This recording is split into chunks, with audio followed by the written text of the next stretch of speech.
بسم الله الرحمن الرحيم. قال الإمام البيقوني رحمه الله تعالى: بسم الله الرحمن الرحيم. أبدأ بالحمد مصليا على محمد خير نبي أرسلا، ودي من أقسام الحديث عدة، وكل واحد أتى وحده. بسم الله الرحمن الرحيم. الحمد لله رب العالمين، صلى الله وسلم وبارك على نبينا محمد وعلى آله وصحبه أجمعين. اللهم علمنا بما ينفعنا وانفعنا بما علمتنا إنك أنت العليم الحكيم. So inshallah we will study the manzuma, the famous manzuma, Al-Manzuma Al-Bayquniyyah, which is a manzuma in the area of the science of hadith, ulum al-hadith. And as we previously mentioned, Al-Bayquniyyah is one of the blessed manzumats. One of the manzumats in which the scholars, they say, every student of knowledge should start with whenever he's embarking on the journey of seeking the science of hadith, or mustalah al-hadith. And one of our mashayikh used to say that there are a few manzumat and a few mantoon that if a student of knowledge studies, at the beginning of his studies, then he'll be blessed throughout his entire journey of seeking knowledge. From them is Al-Bayquniyyah, Al-Ajrumiyyah, Al-Nahwu, Al-Waraqat, Al-Usul al-Fiqh, and the likes. Because these mutum are basically are studied everywhere, every country, every Muslim country, every school of thought, right? So, mustalah al-hadith. Whenever we are studying a science, any discipline in Islam, there are 10 things that we should know.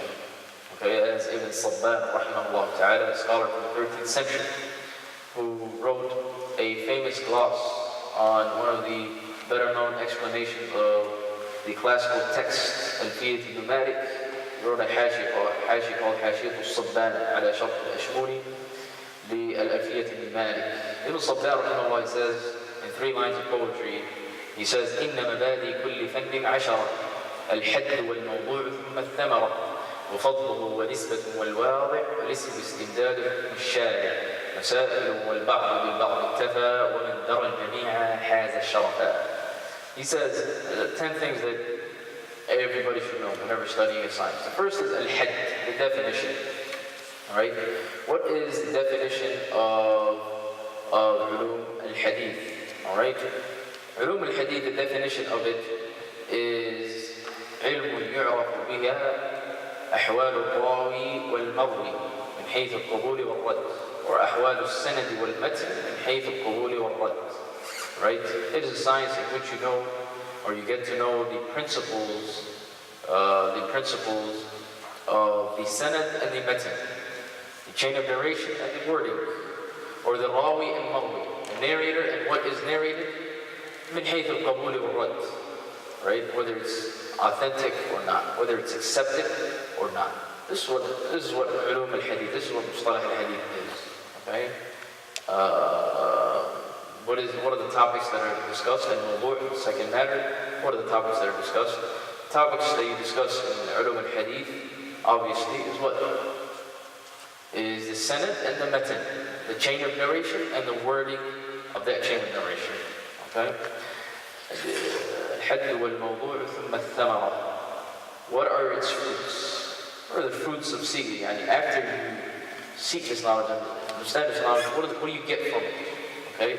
Obviously, you get from it whether a hadith, you get to know whether a hadith is accepted or not. Whether hadith is accepted or not, whether it's authentic or not. We always hear this hadith is graded authentic, this hadith is graded sound, this hadith has been declared weak. How do you know this? You learn this in the science. Right? وَفَضْلُهُ وَنِسْبَةٌ وَالْوَاضِعُ. Its virtues. Obviously, the virtues are great because this is a service to the hadith of the Prophet ﷺ. And a hadith, the sunnah of the Prophet ﷺ, is a big chunk of the religion. All right, a big part of the religion in which Allah subhanahu wa ta'ala promised to uphold and keep until the day of judgment. Right? Allah subhanahu wa ta'ala, He promised us that this religion will stay intact in terms of its core tenets until the day of judgment. Okay? وَفَضْلُهُ وَنِسْبَةٌ وَالْوَاضِعُ. And nisbah. What is its relation to other sciences?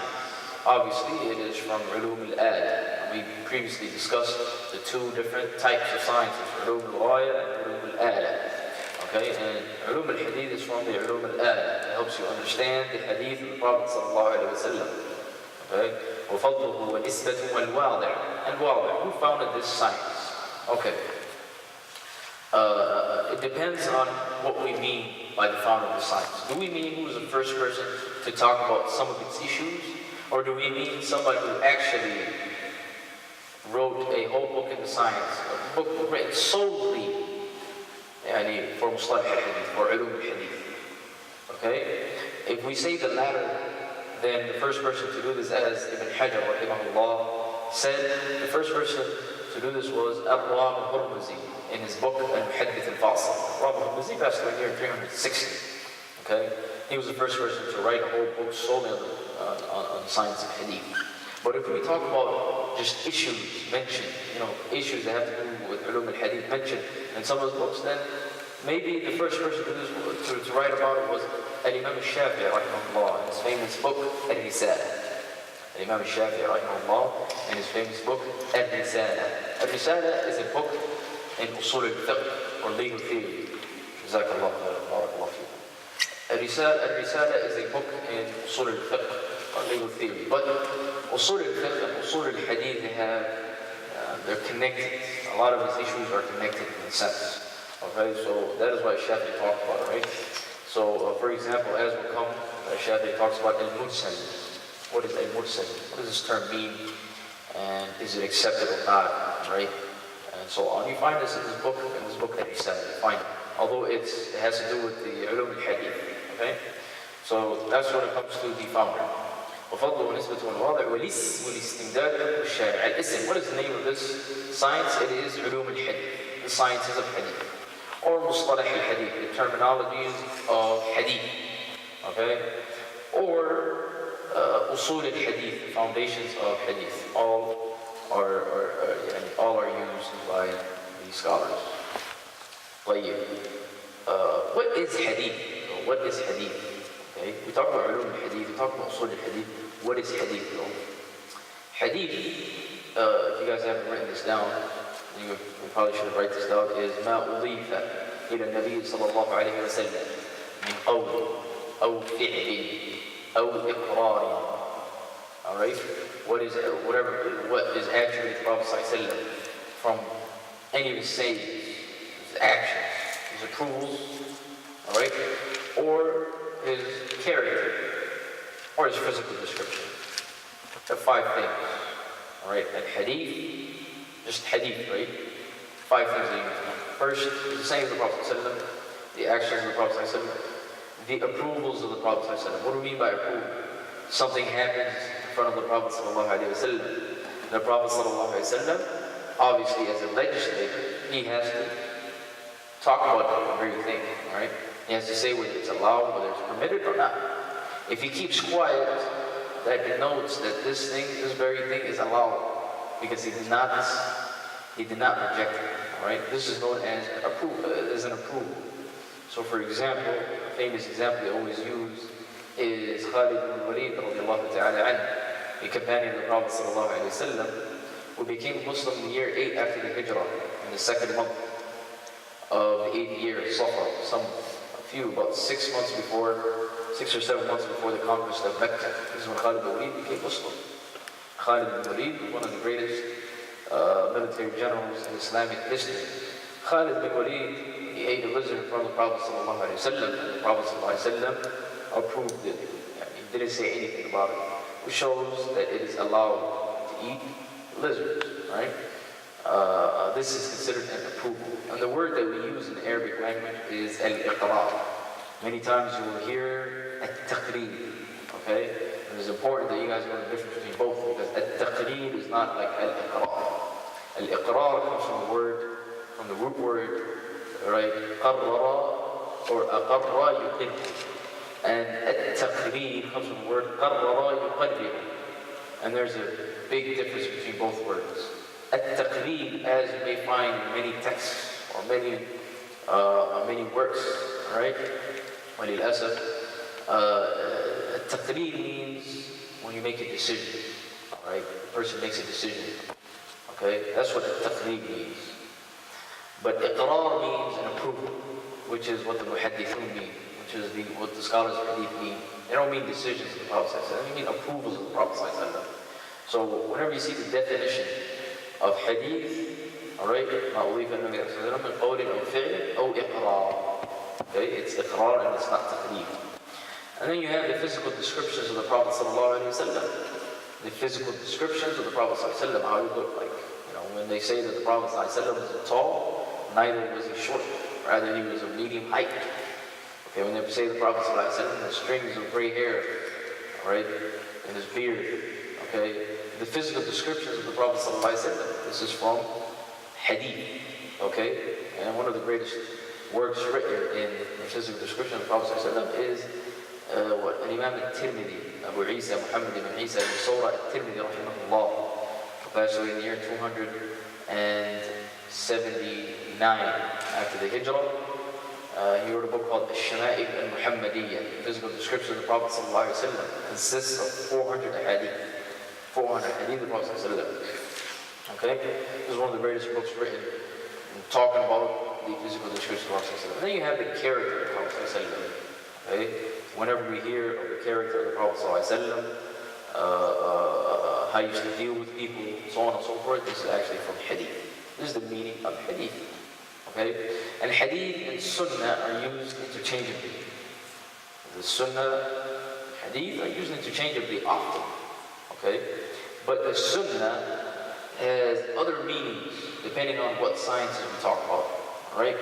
And sunnah actually, linguistically, it means a way. Alright, a way that you follow. But in technical sense, in the Sharia sense, it has 4 meanings. Okay, one of them we just mentioned, right? Used interchangeably in hadith. Another meaning is when it comes to fiqh. Okay, when the fuqaha, the jurists say sunnah, this is the sunnah to do this.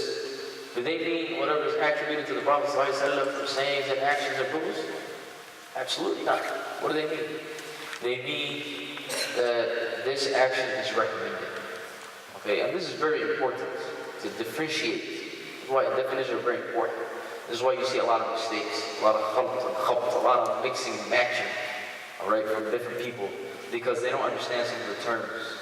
They know some of the terms that the ulama, that the scholars use, they don't understand this. You have to know this, okay? Sunnah, whenever you're reading a fiqh book, or when you're reading a mas'ala or a ruling in fiqh, you have to know that the sunnah means something that is recommended, alright? And that is highly recommended, okay? Sunnah in terms of usul al-fiqh, in the science of usul al-fiqh, legal theory, what does it mean?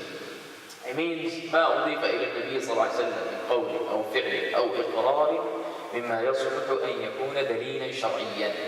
It means whatever is attributed to the Prophet ﷺ from sayings and actions and approvals, these 3 things. Notice how physical description and character are not included. Because physical description and character do not have an effect in legal theory. They have nothing to do with legal theory. They have nothing to do with sort of thing. Okay? These 3 things. Alright, whatever is attributed to the Prophet ﷺ, these 3 things that can become a legitimate dalil.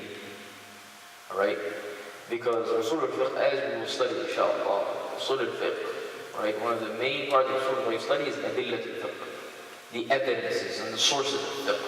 What is considered an evidence and what is not considered evidence. What is considered a source and what is not considered a source. Okay? The sunnah of the Prophet ﷺ is considered a source. It is considered an evidence. Okay? Alright? And this is what, when the usuliyin that talk about sunnah, this is what they mean. Alright, this is what they mean. And then the 4th one is in terms of, when we talk about the science of aqidah, or i'tiqad. Okay? The science of aqidah. What do they mean by sunnah? Sunnah, they mean following the right creed, the right theology, having the right theology, right? And anything that is opposite of bid'ah, or innovation. Okay, so you have bid'ah, innovation, okay? The opposite of it is a sunnah. And that is why the scholars, instead of they wrote many books and they named it a sunnah. Like Al-Muzani, rahimahullah. Imam Al-Muzani, rahimahullah, the great student of Imam Shafi'i. Okay, like the Shafi'i, rahimahullah, he says about him, Al-Muzani nasiru madhabi. He says that Al-Muzani is the one who will, make my madhab, will spread my madhab. Okay? This is what he says about it. The Imam al-Muzani, rahimahullah, the great scholar of Shafi'i, has a book called As-Sunnah. Okay? Imam Ahmad ibn Hanbal, Ahmad ibn Muhammad ibn Hanbal al-Shaybani, rahimahullah, the great Imam, he has a book called Usul al-Sunnah, Foundation of the Sunnah. Okay? And many other scholars. Okay? What do they mean by As-Sunnah? Alright? Do they mean the Sunnah, the meaning that we gave earlier? Is that what they mean? Whatever the Prophet said, whatever he did, his approvals? No. What they mean is anything that is direct opposite of al-bid'ah, having the right theology. This is what they mean. So we must understand the term sunnah. Depending on context, it has different meanings. If somebody asks you, what does sunnah mean? Ask them, what do you mean by sunnah? Depends on what you mean. What are you talking about? Which context, right? A word can have multiple meanings. Alright? So this is the definition of al-hadith. وَالِسْمُ الْإِسْتِمْدَادِ. Where is this science derived from? Where is it extracted from? Okay? It is derived and extracted from the general principles of the Sharia. The general principles of the Sharia. That the narrator, for example, has to be trustworthy and reliable. Alright? This is from the principles and the maxims of the Sharia. And also from the statements of the early companions and the tabi'een and the followers of the tabi'een, the early scholars. Okay? Pious predecessors, as they're famously dubbed. Okay? So, this is al-istimdad. But ism al-istimdad al-shari'. What is the ruling of learning the science? The ruling of learning the science is that it's a communal obligation. That a part of the community actually has to learn this science. Not everybody has to do it, but a part of our community, of the Muslim Ummah in general, has to learn the science. Alright? وليس الاستمداد والشارع مسائل والبعض بالبعض اكتفى ومن درى الجميع هذا الشرط. مسائل. What are some of its issues that we discussed? Some of the issues that are discussed include what are the conditions for a sahih hadith? When is a hadith considered sahih? When is it considered authentic? And when is it considered weak? Okay, these are some of the issues that are studied. Alright, and there are other terms, inshallah, we will get to know as we learn Al-Bayquniyyah. Even though Al-Bayquniyyah, my brothers and sisters, Al-Bayquniyyah is a very small text, 34 lines of poetry. It's not that long, okay? And it only gives you like a, picture. It's like, it gives you like a picture of what hadith, how hadith is like, sort of hadith, okay? But you actually need to learn another book. You have to take another text. This is not enough. Okay, this is not enough at all. Alright?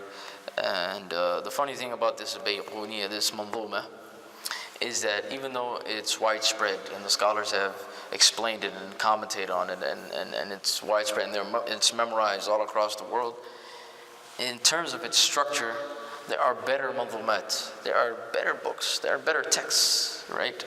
You will see here, inshallah, as we go along, it's not even properly organized. Alright, he leaves off a lot of key information, okay? But it shows one thing, shows sincerity. Even if the quality of your work is not that great, as long as you have sincerity, Allah will bless your work. And this is not just restricted to authoring books. This is entire life. Anything that we do, we have to make sure that it's sincerely for Allah subhanahu wa ta'ala. Alright? As long as we put our hard work and we are sincere, Allah will take care of the rest. Okay? والاسم الاستمداد حكم الشارع مسائل والبعض بالبعض اكتفى ومن درى الجميع هذا الشرف. Whoever understands these 10, alright, these 10 matters, right? هذا الشرف, he will get honor. Okay. Let's delve into the book. It says أبدأ بالحمد مصليا على محمد خير نبي أرسلا. He starts by praising Allah subhanahu wa ta'ala. Right? And in some prints, the basmala is written. Bismillah ar-Rahman ar-Rahim is written. But in the manzuma, he starts by praising Allah subhanahu wa ta'ala. And the reason for this is because the Prophet sallallahu alaihi wasallam, he used to start his khutab, his sermons by praising Allah subhanahu wa ta'ala. Inna alhamdulillah. All praise is due to Allah. Okay? But Allah subhanahu wa ta'ala, right, in the Quran, obviously, he starts off by saying the basmalah, in the name of Allah, the most merciful, the most gracious. And the Prophet ﷺ, in his letters to the kings of the world, he starts off with the basmalah as well. So the scholars, some of them, they start their works, some of them they start by combining between both the basmalah and the hamdalah. And others, they only start with the hamdalah. They only start with what? The hamdalah, which is, hamdalah means saying all praise is due to Allah. Here he starts by praising Allah, because the Prophet ﷺ, he used to start his sermons by saying, Inna alhamdulillah, all praise is due to Allah. Abda'u bilhamd. So he praises Allah subhanahu wa ta'ala. Okay? And in some places, like we mentioned, he actually starts with the basmalah, not in a poetry format, but before the actual manzuma. And the Prophet ﷺ, he did say in a hadith, its authenticity is disputed, but he says that anything that doesn't start with the name of Allah, all right, then it is disconnected, or it's not blessed at all. So whenever we're doing anything, we should always start by saying Bismillah. Okay. أبدأ بالحمد مصليا على محمد خير نبي أرسل.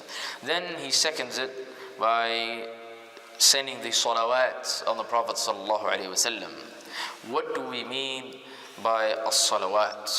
As-salawat. The best definition for as-salawat is perhaps what Abu Al-Aliyah rahimahullah ta'ala, who's from the Tabi'een, what he said, as narrated by Imam Al-Bukhari in his As-Sahih. He said that as-salah is thana'uhu ala al-mala'.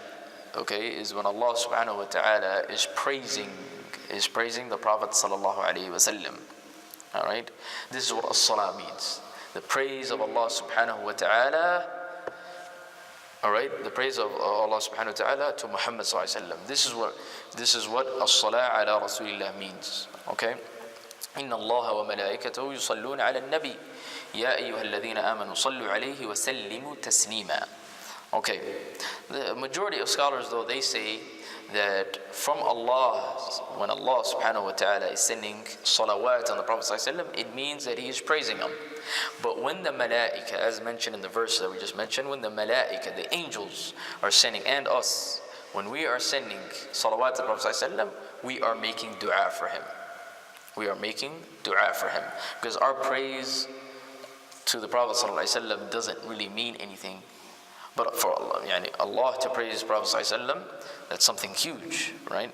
But for us, we make dua for the Prophet ﷺ, okay? Or we make istighfar for the Prophet ﷺ, okay? And notice how here the mu'allif, the author, he doesn't mention as-salamu ala Rasulillah. We always hear sallallahu alayhi wa sallam. We always hear alayhi salatu was-salam. We always hear wa sallallahu wa sallama alayhi was-salatu was-salam. There's a salah and there's what? As-salam. Notice how he didn't mention as-salam. Okay, and Al-Imam Al-Nawawi rahimahullah, he mentions in his explanation in Sahih Muslim, in the introduction, he mentions that it is actually disliked, all right, to say the salawat on the Prophet ﷺ without saying the salam on the Prophet ﷺ. He says this is disliked, all right. And Ibn Hajar rahimahullah, he also says something similar, but he says that it's disliked for somebody who always does it. But if you leave it off every once in a while, that's not a problem. But if you always do it, then it becomes disliked. So we can follow Allah subhanahu wa ta'ala, as he mentioned in the verse, we send salawat and we send peace upon the Prophet sallallahu alaihi wasallam. We do both. Okay? And Ibn al-Qayyim rahimahullah, Shamsuddin Ibn al-Qayyim Abu Abdullah, passed away in the year 751. He has a whole book talking about as-salah wa salam ala Rasulillah. Just this issue. It's called Jala'ul Afham. Right? Fi salati wa salam ala khayr al-anam. Alright, he has a whole book, volume. I'm not sure if it's translated or not. But he goes very deep into the meanings of as-salawat, the meaning of as-salam, and so on and so forth. Okay, he says, Muhammadin khayri nabiyyin usila. On Muhammad sallallahu alayhi wasallam, the greatest messenger to ever be sent. Okay, we know this for a fact, and we must believe in this, that the Prophet sallallahu alayhi wasallam is the last and final messenger, and that he is the greatest of all messengers.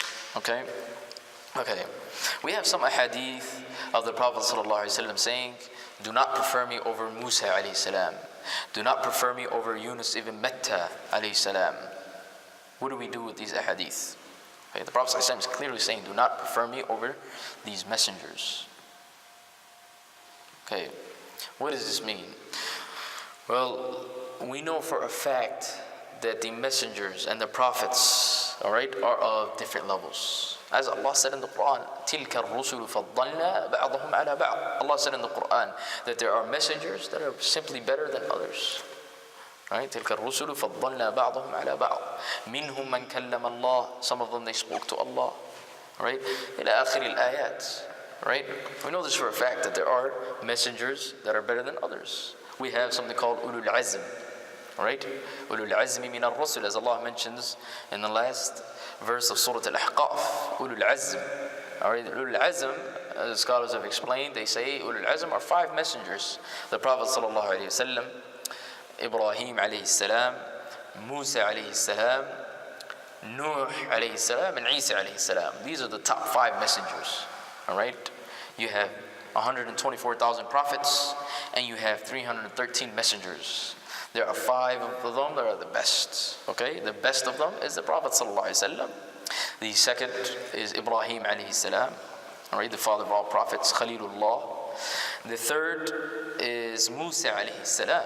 Musa alayhi salam is probably the most mentioned prophet or messenger in the Quran. He's mentioned over 70 times. And then when it comes to the 4th or 5th, there's a difference of opinion. Some of the scholars, they say Nuh, and some of the scholars, they say Isa alayhi salam. But they round out the top 5. They both round out the top 5. Okay? So we know for a fact that the Prophet ﷺ is better than the other messengers. So why did the Prophet ﷺ say these statements? We say he said the statements so that people do not belittle the other messengers. Okay? A lot of times what happens is some people, they take things too black and white. All right? They see a comparison. Just because one person is better than the other, or one thing is better than the other, what do they think? That other thing that is less preferred is good for nothing, basically. All right? Or they belittle that person or that very thing. So the Prophet ﷺ is trying to inform the companions, do not belittle the other messengers. That's what he was trying to say. They are of great status as well. They're just not as good as the Prophet ﷺ, right? They're just not as good as them. And that is what the Prophet ﷺ, he says, as narrated by Imam Muslim, he says, أَنَا سَيِّدُ وَلَدِ آدَمَ. Right? وَلَا فَخْرٍ وَأَوَّلُ شَافِعٍ أَوَّلُ مُشَفَّعٍ. The Prophet ﷺ, he says, I am the greatest of all of the offspring of Adam alayhi salam. وَلَا فَخْرٍ. And no, I'm not boasting. All right, this is just a fact. Okay? So, the Prophet ﷺ, we believe that he is the greatest messenger. This is from our belief in our creed. محمد خير نبي أرسل وذي من أقسام الحديث عدة وكل واحد أتى وحده. Alright, he says here that there are different types of hadith. Alright, there are different types of hadith, different divisions of hadith, if you like to say. Alright, different signs of hadith. Some of them, they say there are more than 100 types of hadith. More than 100 types. Okay? And each term has a definition. وَكُلُّ وَاحِدٍ أَتَى وَحَدَّهُ. He says here, each one will come and its definition. Alright? Okay? And before we go on,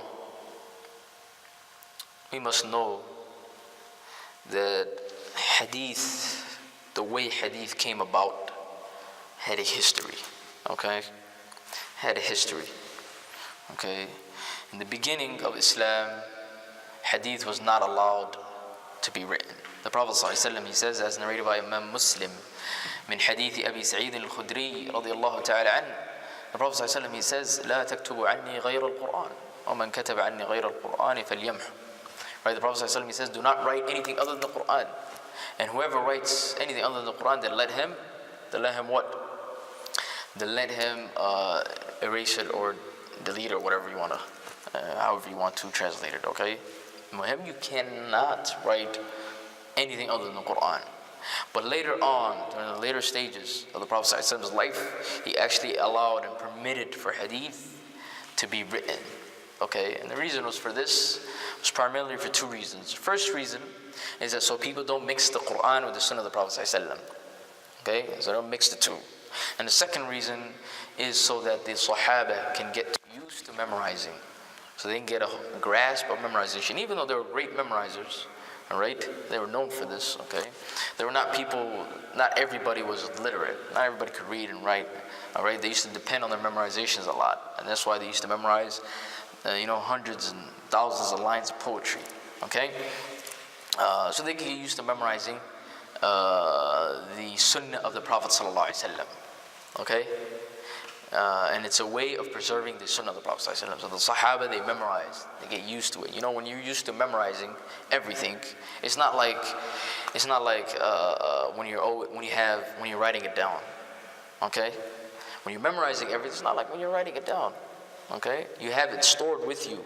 It's in your brain at all times, wherever you go. Okay, as Imam al-Shafi'i, he used to say in a couple lines of poetry, he used to say, "Ilmi ma'i aynama kuntu." My knowledge with me wherever I'm at. All right, in kuntu fi suq kana al-ilmu ma'i. If I'm in the market, my ilm is with me, and if I'm in the bathroom, my ilm is with me. But when you always have something written down, you always have backup. You always have a contingency plan. You're not going to depend on your memorization, are you? You're just going to be like, oh, I have it on my phone, I have it in my book, so on and so forth. Right or wrong? Okay? And one of our mashayikh, he used to give an example. You know, before contact lists used to come out, everybody used to memorize their phone numbers, right? Everybody used to memorize their phone number. You know, that person and that person, such and such. Everybody used to memorize numbers until this whole contact list came out.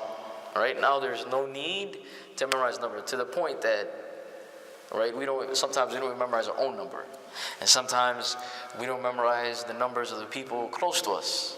Okay, when we used to do it back in the day, it shows. So the Prophet ﷺ, what is he trying to instill? He was trying to instill in the Sahaba the memorization of the Sunnah, because if you allow them to write it, they're not going to depend on their memory, are they? Okay, as much as if you make them depend on the memorization. طيب. Those are the two primary reasons why it was forbidden to write down the hadith of the Prophet ﷺ. And it stayed that way, okay? Even though it was allowed, right? The Prophet ﷺ, he said, "Uktubu li Abi Shah," write to Abi Shah. He allowed the Prophet ﷺ allowed for a hadith to be written. Still, it wasn't something that was famous. It's something that was popular amongst them, okay? And Abu Hurairah radiallahu ta'ala anhu, who narrated 5,000 ahadith of the Prophet ﷺ, more than 5,000, okay? There's nobody who narrated more ahadith of the Prophet ﷺ than Abu Hurairah. The closest person who narrated as much as him was Ibn Umar radiallahu ta'ala anhuma. Ibn Umar radiallahu ta'ala anhuma, he didn't even narrate half of what Abu Hurairah narrated. He narrated some 2,000 and a few hundred ahadith. And that's why As-Siyuti rahimahullah, he says in his Alfiyah, والمكثرون من رواية الخبر أبو هريرة يليه ابن عمر وأنس والبحر كالخدري وجابر وزوجة النبي. Right? Those who actually narrated a lot of hadith of the Prophet ﷺ, all right? The most was Abu Hurairah, and then right after him was Ibn Umar, Abdullahi ibn Umar, right? And there are only 7 of the companions of the Prophet ﷺ that narrated more than 1,000. And he mentions them in these 2 lines of poetry: Abu Hurairah, Ibn Umar, Anas ibn Malik, والبحر. Al-Bahr is Abdullahi ibn Abbas. Abdullahi ibn Abbas radiallahu ta'ala anhuma, because he was so knowledgeable in tafsir and hadith and fiqh, all right? They named him as Al-Bahr, the ocean. Literally, that was his nickname, Al-Bahr. Okay? And he was also known as Habrul Ummah, the scholar of the Ummah. He also narrated more than 1,000 hadith.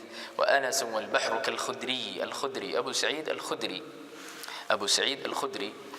وجابر وزوجة النبي, right? Jabir ibn Abdullah radiallahu ta'ala anhuma, who's from the Ansar, just like Anas, and Aisha radiallahu ta'ala anha, she also narrated more than 1,000. These are the 7 companions that narrated the most ahadith. Abu Hurairah, he says, there is no companion that narrated more than me.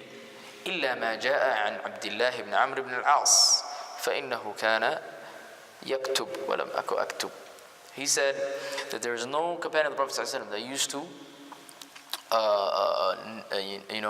that memorized more hadith than me, except for Abdullah ibn Amr ibn al-As. For Abdullah ibn Amr ibn al-As used to write, and I didn't used to write. Okay? Even though after looking back, Abdullah ibn Amr ibn al-As, he didn't even narrate 1,000 hadith. Forget about even being close to Abu Hurairah.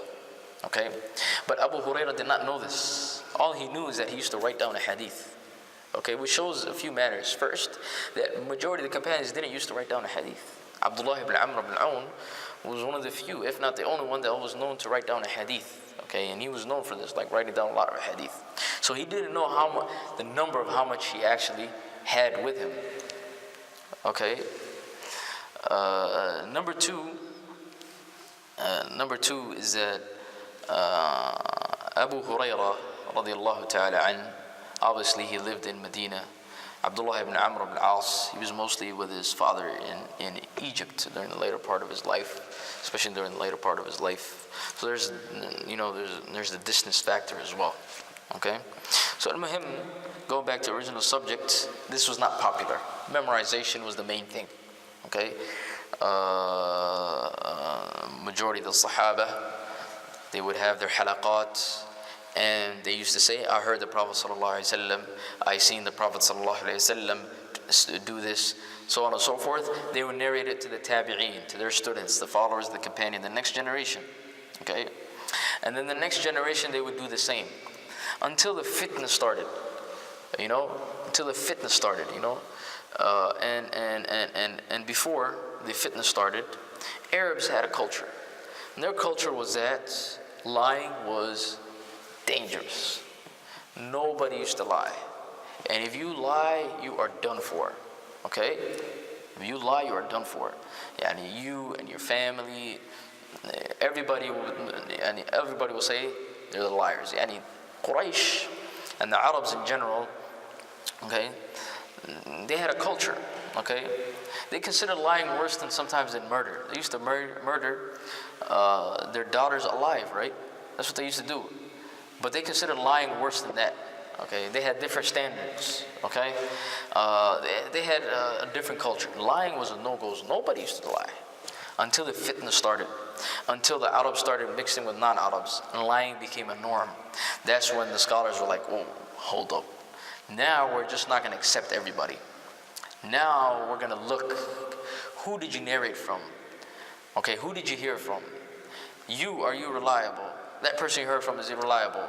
Are you good at memorization and preserving hadith? Are you not good at memorization, preserving hadith? Okay, did you even meet this person that you heard this hadith from? So on and so forth. They started laying down principles.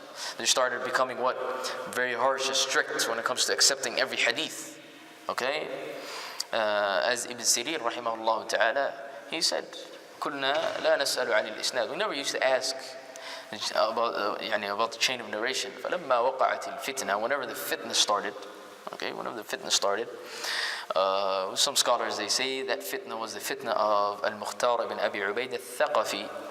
Al-Mukhtar ibn Abi Ubayd al-Thaqafi was a man who claimed prophethood. He said, I'm a prophet of the Prophet ﷺ.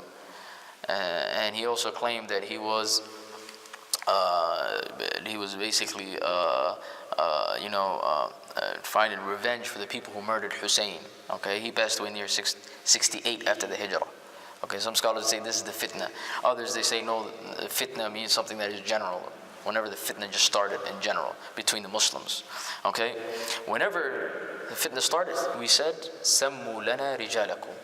Tell us who you are. Who did you hear this from? Who did you hear this hadith from? Right? And if they are from Ahlul Sunnah, we would take it. And if they were from the people of innovation, we would not take it. Okay? This saying of Ibn Sirin was collected by Imam Muslim in the introduction of his Sahih, famously known as Sahih Muslim.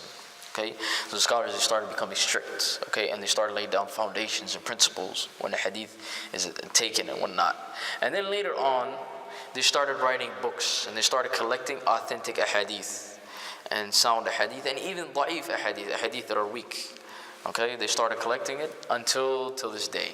Okay, and to be honest, the way the sunnah was preserved is a whole subject known as Tadween al-Sunnah, and there are books and volumes written about just Tadween al-Sunnah.